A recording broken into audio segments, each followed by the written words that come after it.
পৃথিবীতে সবাই তোমাকে ভালোবাসবে, কিন্তু সেই ভালোবাসার মাঝে কোনো না কোনো প্রয়োজন লুকিয়ে থাকবে। কিন্তু এরই মাঝে এমন একজন ব্যক্তি আছে যে নিঃস্বার্থভাবে তোমাকে ভালোবাসে, তিনি হলো বাবা। একজন বাবা তার সন্তানের জন্য কতভাবে অবদান রেখে যায় তার হিসাব করা হয়তো অগণিত চুলের মতো। একজন বাবা যতই রাগুক কিন্তু তার সন্তানকে ক্ষমাও করে দেয়। বাবা মানে সব আবদারের এক অফুরন্ত ভালোবাসা। বাবা শুধু শব্দ নয়, এক অনুভূতি।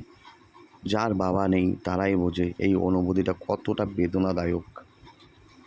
যেদিন থেকে বাবা তোমাকে হারিয়েছি সেদিন থেকে নিজের ছায়াটাও অপরিচিত হয়ে গেছে। তোমার অভাব আজও বুঝতে পারি প্রতিটি ক্ষণে, প্রতিটি পদক্ষেপে।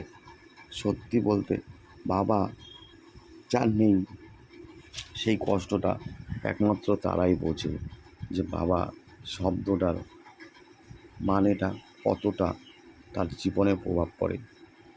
বাবাকে ভালোবাসি, সব পাই আমরা, কিন্তু সেইটা প্রকাশ করতে কেউই পারি না।